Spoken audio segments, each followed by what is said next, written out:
এটা হলো আমার জীবনের সেই আনন্দের মুহূর্তটা। তোমরা নিশ্চয়ই এতক্ষণ জেনে গেছো আমার পোস্ট দেখে। যখন দীঘায় ছিলাম তোমাদেরকে বলেছিলাম একটা খুব সুন্দর খবর দেবো তোমাদের বাড়ি গিয়ে, আর এটাই হলো সেই সুন্দর খবর আমার জন্য। এই স্কুটি কেনা কিন্তু আমার সেই ছোটবেলাকার স্বপ্ন, জানো তো। আমি ছোটবেলায় যখন দেখতাম যে যারা চালাচ্ছে, তখন মাকে বায়না করতাম, মা আমাকে কিনে দাও। তখন মা আমাকে বলতো যে তুই নিজে আগে ইনকাম কর, তুই নিজের টাকায় নিজে কিনবি। কিন্তু তখন যেহেতু ছোট ছিলাম বুঝতাম না, বায়না করতাম। কিন্তু যত বড় হয়েছি তখন বুঝতে পেরেছি যে বাবা মা কিন্তু ছেলেমেয়েদের শখ পূরণ করে, কিন্তু যতটুকু সম্ভব ততটুকুই।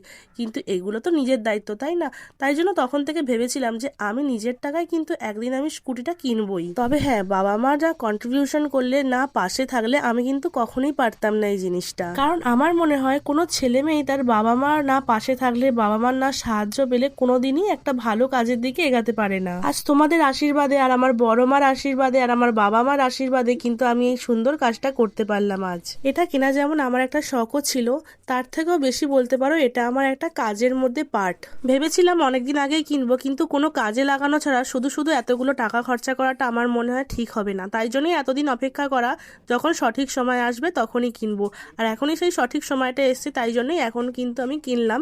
এরপরেই কিন্তু আসল কাজটা আমার চালু হবে। এরপর কিন্তু যে দাদারা ছিল আমাকে কিন্তু খুব সুন্দরভাবে এখানে বুঝিয়ে দিচ্ছিল। অ্যাড্রেস, মোবাইল নাম্বার, গাড়ির licence number, engine number, date of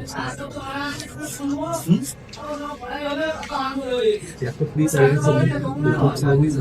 এরপর সিধে চলে গেছিলাম বিল পেমেন্টের দিকে। আর এতগুলো টাকা দিতে না, বিশ্বাস করো আমার কি কষ্ট হচ্ছিল, কিন্তু কিছু কষ্টের জন্য, ওই যে কথায় আছে না, কিছু দিলে তবেই কিছু পাওয়া যায়, তো তার জন্যই এটা আর কি।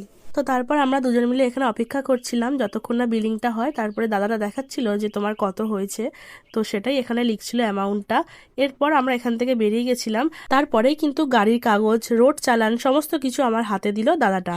শুধু একটাই আফসোস রয়ে গেল যে আমার এই খুশির দিনে বাবা মা যেতে পারলো না। বাবার কাজ ছিল আর আমার বাড়িতে মা একা, তাই জন্য মা আসতে পারবে না। এরপর গাড়ি ফিটিংস হচ্ছিল নিচে, তার জন্য আমরা উপরে চলে এসেছিলাম আবার। আর এই বাইকটা না আমার খুব পছন্দের বাইক, বিশ্বাস করো, তার জন্য একটু ফটো তুলে নিচ্ছিলাম।